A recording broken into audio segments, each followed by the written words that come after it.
Tumawag sa atin mga pards yung etong drum, nagmamadali kasi priority daw. Kanina pa daw kami. Eh sabi ko, ang tagal sa may pick-up location eh. Kaso hindi namin may karga, gawa nga ng napakabigat. Kaya naghintay pa kami ng makakasamang bubuwat. Eh nagagalit si ma'am, gusto niya nandun na agad, isang oras lang daw. Sabi ko, hindi kaya isang oras ma'am, Las Piñas yan eh. Pagbibiran namin eh, isang oras. Tapos sabi ko sa kanya, pasensya na kayo ma'am, talaga matraffic po yung kalsada, hindi po kaya ng isang oras. Sabi niya, ganyan naman kayo lahat eh, mga lalamove driver eh. Yan ang ano niya eh, excuse niyo eh, yung traffic eh. Dito na tayo mga parts sa may tapat ng Luneta Park. Sino bang bayani na abutan mo tay? Ah. Di ba? Kala ko naabutan mo yung mga bayani noong araw eh.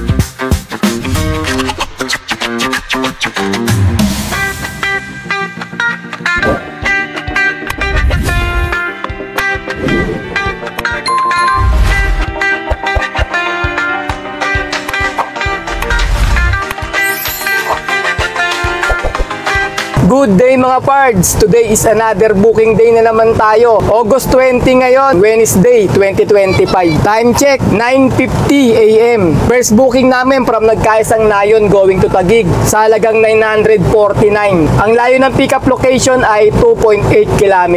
1,000 kg to. Papunta na kami sa may pick-up location. Ma'am, lalamove po ma'am. Kay Ma'am Shubi. Si Shubi ang ano pala. Upuan ma'am, ito. Doon nang bayad ma'am no, sa drop off. Ah, sige. Sige ma'am. Ito mga pards oh, may bagong bili ako na CP holder. Ganito lang oh, simple lang oh. Pang! Oh, ayan siya. Ilalapag mo lang yung cellphone mo. Pang! O, diba? Ito, Caloocan South, 1,400, 1,000 kg. Kalahati na yung laman natin. Hindi na naman kasya, cancel. Na-cancelan na kami unang booking na naman. Mali daw yung ano eh, yung pin location nila eh, kaya kinancel eh. Sabi ko, pwede namang, ano yun, baguhin. Kinancel. Siguro may dahilan. Eh, mga parts, so, tatanggalin mo lang, oh, babalik mo lang, oh. Itatapat mo lang itong ano na to, itong magnet niya. May magnet kasi. Tapos may magnet din dito. Ganyan mo lang. 200 pesos lang. Para pagka yung ano, snatcher sa may tundo, sa may pier, ablutin na lang. Oh, wala na. Kuha na yung cellphone mo. Walang kahirap-hirap. Madaling ablutin dyan. Kaya laging saradin sa lamin mo. Pasay 1,000 kg. Naghanap kami ng kasabay, mga pards eh. Sana Paranaque, pwede tayo dyan kasi Paranaque tayo eh. Sa East Service Road. Kaso, 1,000 kg. Second booking, naghanap kami. Muntinlupa. Dali pa ito Muntinlupa. 1,119. Pwede sana to kaso 1,000 kg. Baka cancelin na naman tayo eh. Time check tayo, 11:02 AM. May second booking na kami pang sabay mga pards. From Caloocan South going to Las Piñas sa halagang 1,193. Ang layo ng pickup location ay 3.5 km. 600 kg to. Papunta na kami sa may pickup location. Nakuha namin booking mga pards. Priority booking yon. Dapat nga, paalis na kami ni tatay. Ihatid na sana namin to kasi natatagalan na naman kami. Naubos na naman yung oras namin. Valenzuela to Wampuro to Las Piñas, 600 kg. Priority din. Baka doon din to. Baka parehas. Ito nga rin ata, binok na ni ma'am eh. Kaparehas din eh. Oh. 2 drum naman to. Parang doon din eh. 2 drum? Oo, papuntang Las Piñas din. Hindi, parang binok ulit. Tignan natin. Tayo dyan. Parang kaparehas ng booking natin. Pero yung binok niya 2 drum. Sa atin 1 drum lang. Magkaiba kaya yun? Binok niya ng 600 kg din oh. Pupuntahan. Doon din yung pick-up. Tinignan ko eh. Kasi may nakita akong booking mga parts. Lumabas kaparehas ng booking namin eh. Pero mas mataas pa masahe niya. 1,400. Parehas priority. Priority din yun oh. Mas mataas nga yun eh. Sa atin 1,200 lang. 2 piraso yung ano niya, drum. Dalawa naman yun. Sa atin 1 lang eh. Mukhang matagal tayo, matraffic dito eh. Pagka dating natin doon, naunahan tayo. Wala na yun. Sabihin, na-pick up na. Ayan, lumabas ulit. Valenzuela to Las Piñas oh. O ayan, 2 times drum oh. Zapote River Drive, malapit doon. Ayan din yung ano, River Drive oh. Zapote River Drive oh. Tayo dyan. Nag-doble booking. Tawagan na natin eh. Tanong natin kung ano. Alamin natin mga parts. Baka mamaya na-doble na yung booking. Hello ma'am. Ay ma'am, lalamog po ito. Nag-book po kayo ng ibang ano ma'am? Nang ganun din? Wala pa ma'am? Walang tumatawag sa inyo? Kasi parang... Las Piñas ma'am. Las Piñas ma'am. Papuntang Las Piñas. Yung 1 drum po. Dito po sa... Wait lang ma'am ha. Titignan ko ulit yung address. Nung, ano. Marami kayong binok na puro drum din po. Sige. Punta ko naman. Baka ano, baka iba. Kala ko, baka ka pa kasi. Thank you po ma'am. Thank you po. Marami daw siyang binok mga pards, sabi. Kasi naghihinala na ako sa ganyan eh. Pagdating doon, cancel na tayo, gawa ng may nauna na booking. Pero tinanong natin, sabi ni ma'am, marami daw siyang binok, hindi niya matandaan.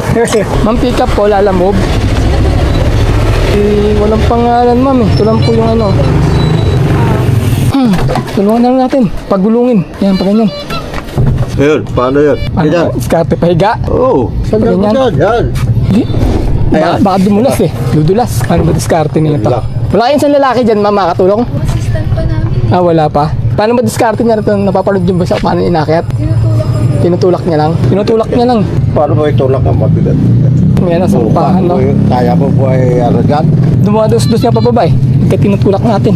Mabigat to. Kailangan dalawang tao talaga. Kaya po atin yan. Kailangan may ano eh. May W. Para may slide. Pero kung tatlo tayo, baka kaya. Paano problema natin eh. Hindi po na ba kaya po atin? Mabigat yung 150 kilo yan eh. Pwede ba mahiga muna to, ma'am? Hindi naman tatapon to? Hindi siguro. Hindi naman tatapon. Lock yan eh. Sige. Mahiga mo dyan. Pagtulungan natin. Kaya? Bigat pa yan. Hindi mo ka makakilos eh. Mahina ka eh. Hindi, may kilos natin yan. Wala kayong tabla. Sige. Yan. Problema natin para iangat. Madali lang pagulungin galing doon. Kaso yung pagsampa natin ang problema eh. 150 kilo to eh. Ayan, gulong tayo. Atras mo muna. May sampa natin yan. Yan. Sige, pasampa. Yan. Sumastas. Konti. Ay puta, hindi kaya. Type na lang natin. Kaya paano kaya to? Hindi ka lang may sampa muna siya dito lahat. Hindi, balik na rin natin kaya. Kasi wala naman hawakan dito. Walang hawakan eh. Hindi baka bumukas eh. Balik natin. Yan. Yan. Yan, ganyan. Matatapon no? Tapos. Asan yung tao niyo ma'am na ano? Pwede tumulong sa amin. Nag-deliver? Yun, buting na yan oh. Ayun na yun ma'am, sila na yun. Ay, mahina. May bumuhat Hindi, eh. patong natin dyan sa gulumura. Hindi. Sa kanila, sa loob. Mali Galing kasi. sa loob yan eh. Hindi naman alam diskarte kung paano. Ngayon lang kami ng ganito kabigat eh. Hindi, mapukat na bigat. Kaya yan. Kaya ba? Mahina. Mahina ko eh. Mahina ito eh. Bayad ko sa kanina bubuhat. Oo. Kailangan may diskarte talaga. Kaya ba? Kaya ba natin? Hindi namin kayang dalawa eh. Wala ikatawan mo ba? Kaya. Pikat eh. Yan. Lakasin hawakan. Dito lang. 1, 2. Konti lang. Sige, 1, 2. Ay puta. Madulas kasi. Walang hawakan eh. Ito tala. Yan. Wala yan. Okay. Doon. May tagapagligtas tayo. Okay mga pards, na-pick up na namin yung dalawang booking namin. Papunta na kami ng drop-off location. Ang layo ng drop-off location ay 24 km. Alright, let's go! Andun sa likod si tatay mga pards, hinahawakan niya ang drum, baka tumumba eh. Mabutas. Kaya hinahawakan niya na lang. Nilagyan niya pa ng tali yun tapos hawakan niya din pala. Dapat hinawakan niya na lang eh. Nag-effort pa siya talian eh. Buti na lang mga pards, may dumating na tagapagligtas. Kundi hindi namin maangat ni tatay. Ang bigat eh. Talagang hindi kakayanin ng isang tao. Kailangan tatlo. Buti, malaki katawan nung dumating eh. Good news to mga pards. May bagong update daw si Lalamove. Sabi sa akin to ni Biyahe ni Mio. I-comment niya sa akin na pwede na raw magtatlong regular booking ang kuwanin natin sa 4 wheels. Ayos yun mga pards kasi ang ginagawa ko, 2 regular tsaka 1 pooling booking. Ngayon, pwede ng 3 regular ang kuwanin natin kasi mas mataas ang presyo ng regular booking kaysa sa pooling booking. Yung pooling booking, dating saver booking lang yun. Kumbaga, pang discounted na pamasahe ng mga client natin. Kaya pwede natin kuhanin yung 3 regular tsaka 1 pooling kung kasya yung 4 na booking sa atin mga pards. Mapagsasabay-sabay natin yun. Ginagawa ngayon ni Biyahe ni Mio. Ang gamit niya adventure lang mga pards pero napagkakasya-kasya niya yung 4 na booking sa may sasakyan niya. Pero ako ginagawa ko 3 lang para hindi masyadong hassle sa pagde-deliver. Pero sa ngayon mga pards, hindi ko pa nasubukan na kumuha ng 3 regular kasi bagong update lang yon. Hindi pa ako nagagawi ng Manila eh. Madalas, nagtatatlong booking lang naman ako pag nagagawi ako ng Manila. Na pag 3 booking ako ng mabilisan kasi dyan. Pag dito sa amin, hindi mo magagawa eh. Kadalasan, 2 booking lang yung magagawa mo. Traffic sa may taas mga pards, sa may Kamuning na kami. Ginawa ko, dito ako dumaan sa baba. Dadaan tayo ng stoplight dito ng Kamuning. Kailangan pag traffic sa mga flyover, kung minsan ginagamit din natin yung mga service road nila. Problema lang, may stoplight. Pero walang traffic dito sa baba. Tignan mo naman, oh, maluwag, di ba? stoplight na yan. Pag doon, wala na. Kakatrapikan doon sa taas. Itong stoplight na to, timog na yan mga pards pagka kumanang ka dyan. Gaya nito mga pards, nasa may bandang Cubao na kami. Itong kaliwa, yung traffic, dyan papuntang Cubao ilalim yan. Ngayon dito sa kanan, sa pwesto ko, syempre, padiretso to ng service road, Cubao Ibabaw. Kaya mas madalas ako dumadaan dito sa Cubao Ibabaw kasi parang napapansin ko laging matraffic dyan sa ilalim ng Cubao. Pag dyan tayo dumaan, para matatagalan. Minsan may traffic din dito sa ibabaw pero mas madalas traffic sa ilalim. Kaya lagi kong ginagawa, dito ako sa ibabaw dumadaan. Kahit na may stoplight dito, mas mabilis. Kita nyo naman, di ba? Naka-stop yung papunta sa ilalim. Sa ibabaw, mabante. Nai-stop lang yan pagka nag-stop dun yung stoplight. Kaya madalas talaga dito ang daanan ko. Ayan, gaya nyo, di ba? Diretso kami. Yung pailalim, nagsisiksikan sila dyan. Kaya gamitin nyo rin minsan yung mga service road ng EDSA. Kung minsan nakita yung traffic na sa packet ng mga tulay, yung mga bridge o yung papuntang ilalim, dito kayo dumaan sa mga service road nila. Mas napapabilis tayo. Ayan, gaya nito, di ba? Hintayin lang natin mag-go yan. Go na naman tayo, padre-diretso doon sa stoplight ng Pitwason naman. Yung susunod na stoplight nito. Ayan, nakatawid na tayo ng stoplight. Kita nyo naman, di ba? Mas mabilis. Tawid na natin agad yung stoplight ng Aurora Boulevard. Ngayon, dito na tayo sa papuntang Pitwason naman ng stoplight. Kaso, parang traffic din ah. At least patas na doon sa ilalim tsaka dito. Kaya mga pards, so nakalagay huwag magsiksikan sa flyover. Gamitin po natin ang service road. Di ba mga pards, paalala nila yan na dapat ginagamit din natin yung mga service road. Pero wala tayong magagawa ngayon kasi traffic. Kahit umakyat ka ng flyover, ka sa service road dumaan, traffic talaga ngayon. Ay, bagay, sanay na tayo dito sa EDSA na to yung papunta ng Krami to yung flyover na yan, ayan yung Boni Serrano Avenue. Ayan 5K lang daw. Sabi ni tatay ano daw, sabi ni tatay. Hindi kami kumikita ng 5K laging 2,000 nga lang kinikita namin dito 5K lang daw.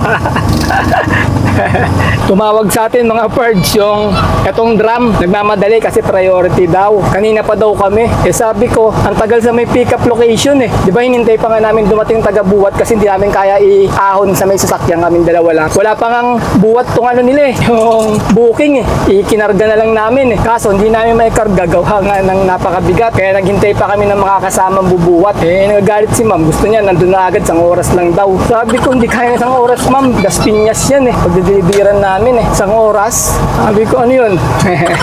Lalamove jet. Kung lalamove jet yan, wala pang 1 oras, nandun na yan. Pwede na ilaglag dun sa bahay nila. Problema nga tingnan mo yung kalsada daan-daan lang yung usad. Si ma'am talaga nagagalit na agad sa akin binabaan ako habang kausap pa natin. Tapos sabi ko nga sa kanya, pasensya na kayo ma'am, talaga matraffic po yung kalsada, hindi po kaya ng 1 oras. Sabi niya, ganyan naman kayo lahat mga lalamove driver Yan ang niya excuse nyo yung traffic Wala tayong magagawa, talagang traffic talaga Wala tayong magagawa Ay nako, gusto 1 oras, Las Piñas.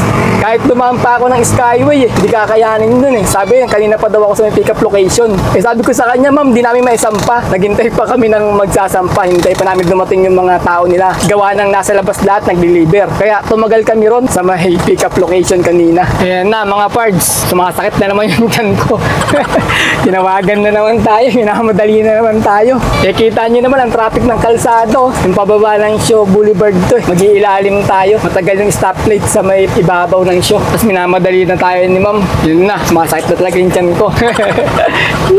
Sana man lang pala kanina nung tinawagan ko siya kasi siya yung nag-book mga park. Dapat pala pina-skyway niya na lang ako para mabilis-bilis yung pagpunta namin sa may drop-off location. Kasi gaya nito, EDSA tayo dumaan. Napaka-traffic talaga. Wala tayong magagawa sa traffic kasi hindi man tayo pwedeng maging motor na pasigit-singit tayo ng ganyan dyan. Kasi baka makasagi naman tayo pagka masyado tayo nagmamadali papunta ng drop-off location. Ayan kita nyo naman yung kalsado. Ito, papunta kami ng Shaw Boulevard ilalim. EDSA. Tingnan sa may kanan ko banda. Traffic din. Nakahinto rin yung mga sasakyan doon. Ito na nga sisingit na nga itong isa Tamo. Bis na doon siya sa diretso. Lumiko na siya sa kaliwa. Ayan, tingnan mo yung kanan Traffic din. Pila-pila din. Kaya wala talaga tayong magagawa kundi talaga maghintay sila ma'am. Gawa ng ganito yung kalsada araw-araw sa EDSA. Hindi nga lang EDSA kahit saan nga ngayon halos puro traffic yung kalsada Tayo mga pards, first booking. Mga upuan.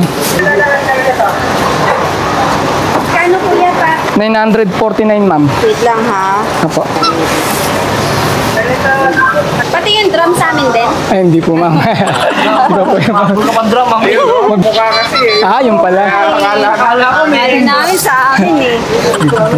Okay mga parts, papunta naman tayo sa may second drop-off natin. Diyan sa may Las Piñas.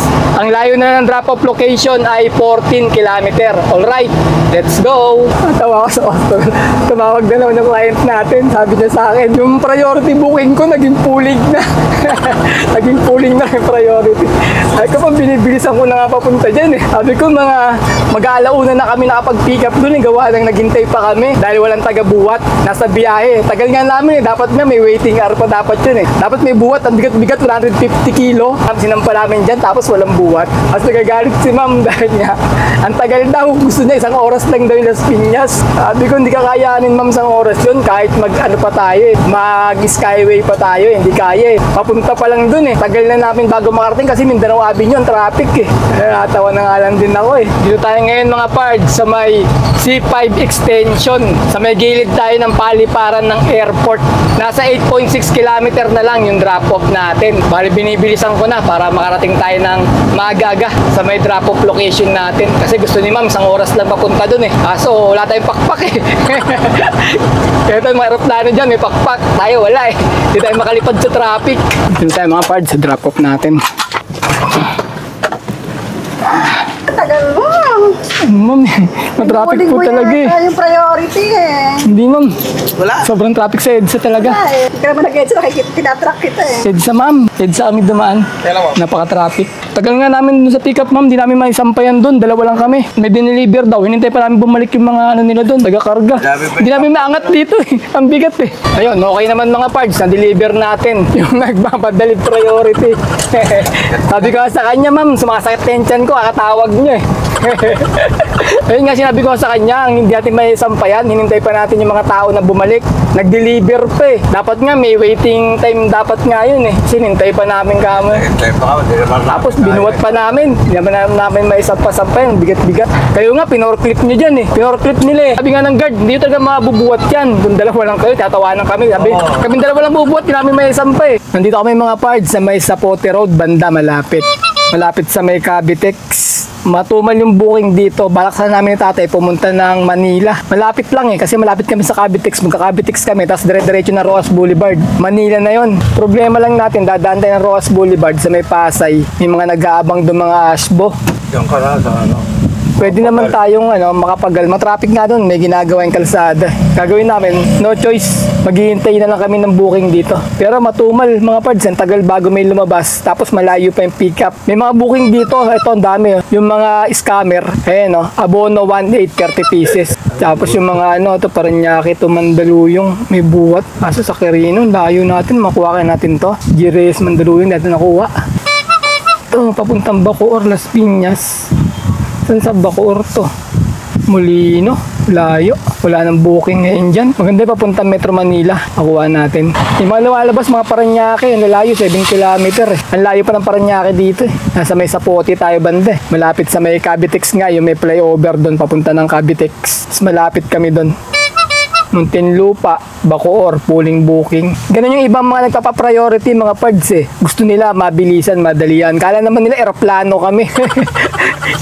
Na gusto pagkakuha ng booking nandun na. Eh papunta pa lang sa pick-up eh, di ba? Matatraffic ka. Matagal din kaya yun. Halos mag-1 oras kami bago nakarating sa may pick-up location. Gawa ng ang traffic sa may Mindanao Avenue papunta doon sa may pick-up location. Pagdating namin doon, di ba? Ang tagal din kasi hindi namin maisampa. Madali lang sana kung naisampa namin. Ang problema, hindi namin maiakyat sa may sasakyan. Kaya sabi ng babae doon, maghintay doon ng kasama. Eh yung kasama nila ng mga lalaki, nag-deliver pa. Tumboy nga ito mating. Tomboy yung dumating. Buti malakas. Ay ko kaya mo natin 3 to. Tomboy pa yung dumating. Sabi namin, kulang na kayo sa diskarte. Ganon din naman ang ginawa niya. Buhat din eh. Na importante doon na isampa niya. Malakas. Tapos na kasi 3 na tayo eh. Kaya na 2 lang tayo eh. Naiiyak tuloy ako kakatawa eh. 3:43 PM. May pang third booking na kami from Las Piñas going to Manila sa halagang 843. Ang layo ng pickup location ay 1.7 kilometer. 1,000 kg to. Papunta na kami sa may pickup location. Sir, lalamog kami sir pickup. Yung kay Crispin. Sa loob? Yes, sir. Sir, lalamove po, sir. Pick up ako. Sir, Parts clear. TV. Salamat, sir. Dadagdag sa ano. Oo, simple. Subscriber at follower. Pati sa Facebook yan din. Yes, sir. Facebook, YouTube.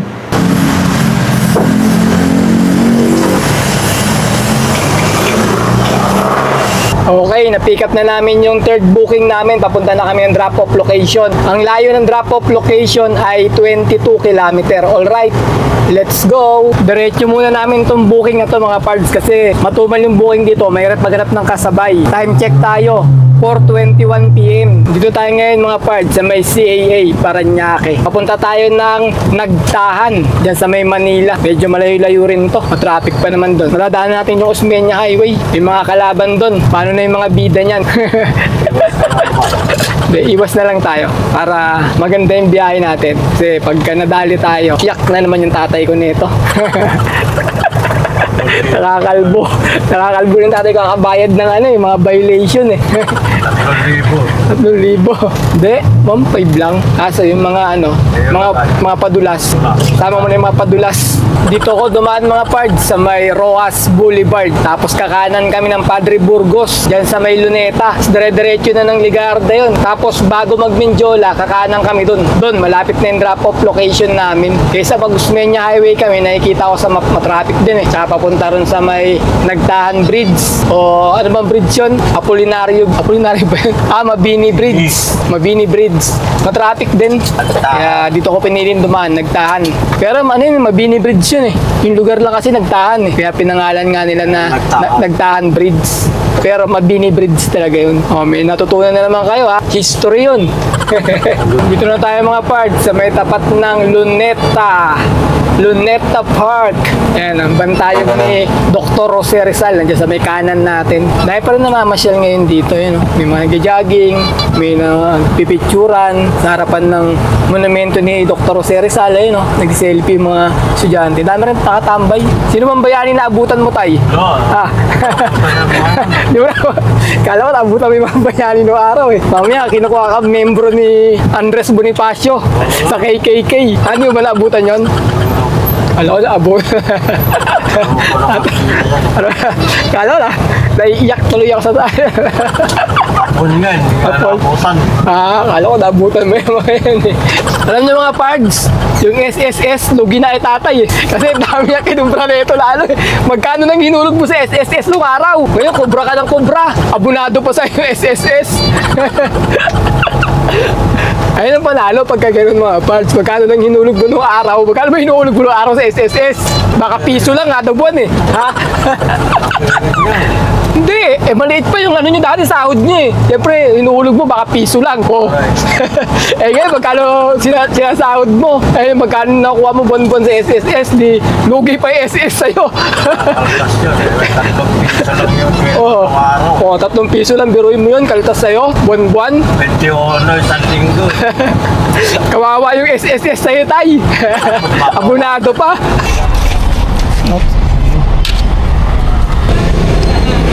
Dito kami ngayon mga pards sa may Ligarda. Tapos paliko kami ng rekto. Punta kami ng Binondo. Time check tayo. 6:17 ng hapon. Bali maggagabi na naman mga pards. Pero magabang pa rin kami ng booking ni tatay kahit pa pauwi. Sayang eh. Kami mga pards sa may Binondo nagabang ng booking. Pang-apat, wala makuha. Galing oh. Puro pulling booking na lahat ng booking na nandito pagka ganitong oras na pala. Lahat pulling. Walang regular booking kahit isa. Ngayon ako napadpad dito ng ganitong oras eh. Mag-alas 7 na. Wala na, sarado na mga... 7:07 na ng gabi mga pards. Bale, uwi na kami ni tatay. Wala nang tumutunog. Gaano dito. Puro papalayo yung booking. Wala kami makuha pa pauwi. Bawi na lang ulit kami bukas. Okay mga pards, income reveal tayo. Bale, nakatatlong booking kami sa maghapon. At ang kinita namin ay 2,388. Pagkatapos yung tip na nakuha namin ngayon ay hindi umabot ng 50. Pero pagka inad natin dito, sabihin natin naka 2,400 kami. Pagkatapos, bawasan natin ng 800 na diesel at 200 na pangkain. Bali, 1,000 yun. 2,400 minus 1,000 equals 1,400. Ayun mga pards, naka 1,400 kami na malinis. Labas na rin yung pangkain, pan-diesel, saka yung commission nila Lalamove.